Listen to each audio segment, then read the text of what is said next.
এতিয়া মই এটা কথা কম। কি কথা কব মামা? এখন খুলি দিয়ক। এখন খুলি দিলে এখন গোটেই মানুহে দেখি পাব।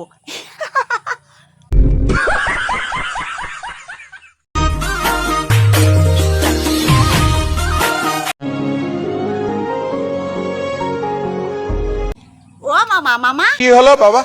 এইবাৰ যদি কেনেবাকৈ বিজেপি চৰকাৰখন জিকি যায় তেনেহ'লে অসমৰ গোটেই মাটি সম্পত্তি আদানী আম্বানী আপোনাৰ আৰু মামী নামত হ'ব হয়নে? মামা মই কোৱা নাই নহয়, গৌৰৱ দেহা কৈ আছে। যদি এইবাৰ আমি অসমখন আমি হিমন্ত বিশ্ব শৰ্মা ডাঙৰীয়া চৰকাৰৰ পৰা বচাব নোৱাৰো তো পৰৱৰ্তী সময়ত কাৰো ওচৰত মাটি পট্টা নাথাকিব।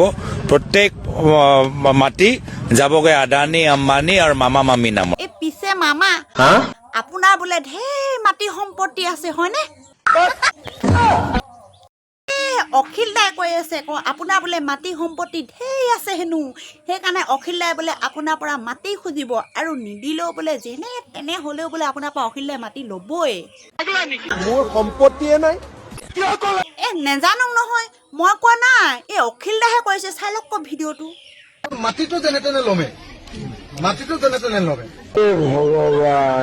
কিমান কি যে ভাবি থাকে অখিল দাই। আপুনি বোলে গৌ মাংস নাখায় বোলে, গৌ মাংস বিকি বোলে পইচাটো খায়, সেইটো কাৰণে বোলে আপোনাৰ ওচৰত পইচাও বহুত আছে হয়নে?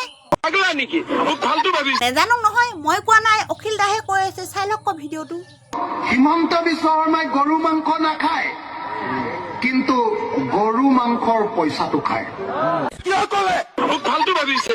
মোৰতো কোনো এটকাও সম্পত্তি জানো দে, কথাটো সঁচাকে ক'লে যেন পাওঁ অখিল দাই। অখিল গগৈয়ে যি কয় তাৰ উল্টাটো। ওলোটাহে নি? জানো দে, কা সঁচা কা মিছা, কোনে সঁচা কথা কৈছে কোনে মিছা কথা কৈছে, আপোনালোকৰ কথা যে মই একো ধৰিব নোৱাৰো। হিমন্ত বিশ্ব শৰ্মাই যি কৈছে আজিলৈকে 100% সঁচা ওলাই আছে। জানো দে আপোনালোকে সঁচাকে কয় নে মিছাকে কয় নে। পিছে অখিলাক কি কৰিব এতিয়া আপুনি? মাৰি ঠেং ভাঙি দিম। এতিয়া মই এটা কথা কম। কি কথা কব মামা? এখন খুলি দিয়ক। এখন খুলি দিলে এখন গোটেই মানুহে দেখি পাব।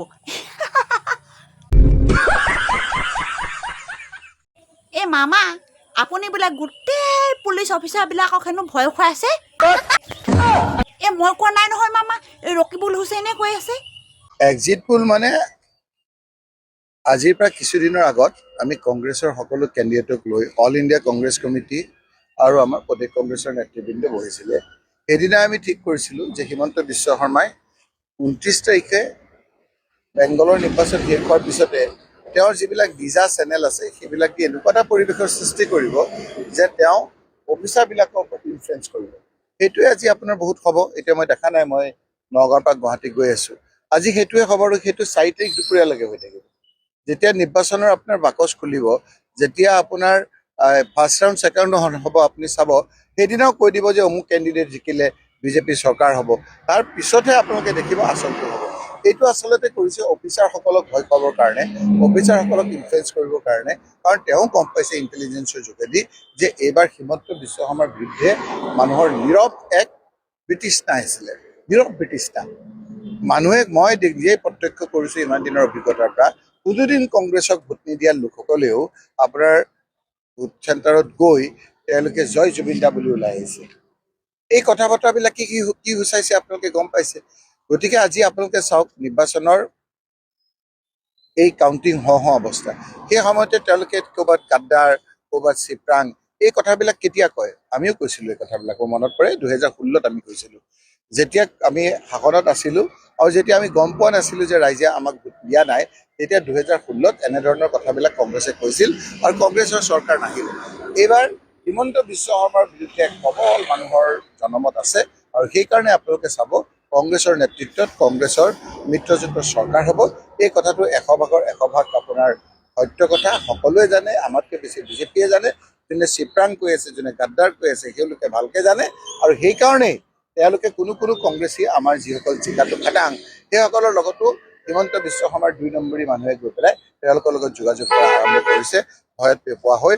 যদি এইবিলাক চব ব্যৰ্থ চেষ্টা হ'ব, অসমৰ ৰাইজে এইবাৰ উচিত শিক্ষা দিব আৰু হিমন্ত বিশ্ব শৰ্মাৰ বিৰুদ্ধে যে অপমান, ব্ৰিটিছটা জুবিন গাৰ্গক আপোনাৰ ন্যায় নিদিয়া, বিভিন্ন জাতি জনগোষ্ঠীক অপমান, এই কথাবিলাকৰ পৃথক তুলিবলৈ ৰখি আছিল আৰু সেইটো এটা সময় আহি গৈছে সমাগত।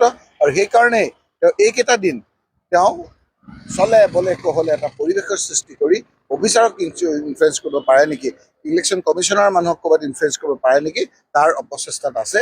আমি সেই ক্ষেত্ৰত আমি অফিচাৰসকলকো আমি অনুৰোধ কৰিম যে কাৰো পক্ষ ল'ব নালাগে, আপোনালোকে নিৰপেক্ষ হৈ থাকি উচিত যিটো আপোনাৰ ৰাইজে ভোট দিছে সেইটো আপোনালোকে সহায় কৰক। আৰু আমাৰো যিসকল বিৰোধী পক্ষৰ আমাৰ একত্ৰিত আমাৰ মঞ্চত সেইসকলক কৈছোঁ যে শেষ আপোনাৰ ৰাউণ্ডলৈকে আমাৰ মানুহবিলাক যাতে থাকে, কোনো দুপৰীয়া আমাৰ একফালে চাব 3-4টা ৰাউণ্ড হৈছে আৰু কৈ দিব, যদি লোৱাৰ আছামত হয় আপাৰ আছামৰ কথা ক'ব, আপাৰ আছামত হ'লে বৰাক ভেলীৰ কথা ক'ব যে সেইফালে জিকিলে এইফালে জিকিলে।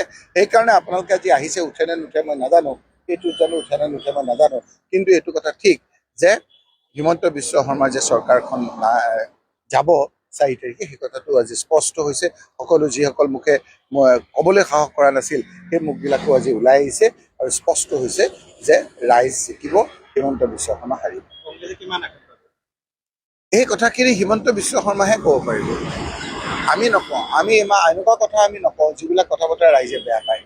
আজি আপোনালোকে কওক, উজনিত আজি আপোনালোকে য'ত হিমন্ত বিশ্ব শৰ্মাই বিভিন্ন ধৰণৰ বেয়া কথা কৈ আছিল, আজি তেওঁইতো আজি তাত আমাৰ মানুহৰ লগত সম্পৰ্ক ৰখা, মোৰ তাত বিভিন্ন ধৰণৰ আপোনাৰ প্ৰমাণ আছে। কিয় ৰাখিছে? যে তেওঁ এতিয়া আমাৰ ভিতৰত চুৰ কৰিবলৈ বিচাৰিছে। এইবাৰ ব্যৰ্থ চেষ্টা। আমাৰ যিবিলাক আমাৰ এইবিলাক মানুহ আছিল সেইবিলাক অলৰেডি গুচি গ'ল।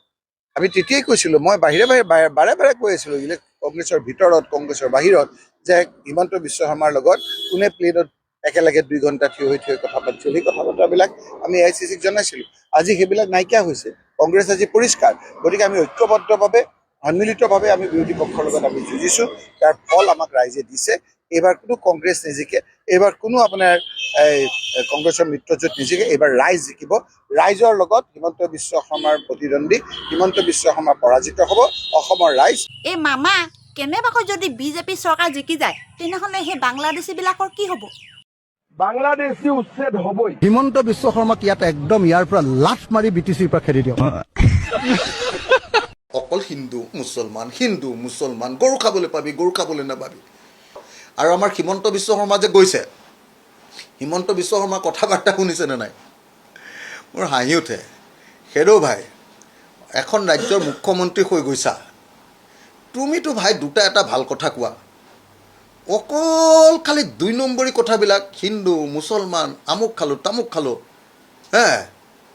বোলে আপুনি নিজে কওকচোন যে পশ্চিমবংগত যিটো পশ্চিমবংগ বাঙালী মানুহ ইমান শিক্ষিত, সেইটো ঠাইত গৈ হিমন্ত বিশ্ব শৰ্মাৰ নিচিনা ফুকটীয়া কথাবিলাক কোৱা মানুহ এটাই, ফুকটীয়া হয়নে ন প্ৰত্যেকটো কথা, কিন্তু লাজ নালাগেনে এনেকুৱা ধৰণৰ 3rd ক্লাছ 3 নম্বৰী কথা ক'বলৈ, পাতল 2 নম্বৰী কথা ক'বলৈ? ইমান লাজ নালাগেনে? বা ইমান পঢ়া শুনা শিক্ষিত জেগা এটাত গৈ কোনো এটা ৰাষ্ট্ৰীয় বিষয় এটা উত্থাপন কৰিব নোৱাৰে, কোনো এটা গুৰুত্বপূৰ্ণ ইছ্যু এটা কৰিব নোৱাৰে। কয় অকল হিন্দু মুছলমান গৰু খাবলৈ পাবি, গৰু খাবলৈ নাপাবি। পাগল হ'ল, নটটো সৰি গৈছে, বাকী একো কথা নাই।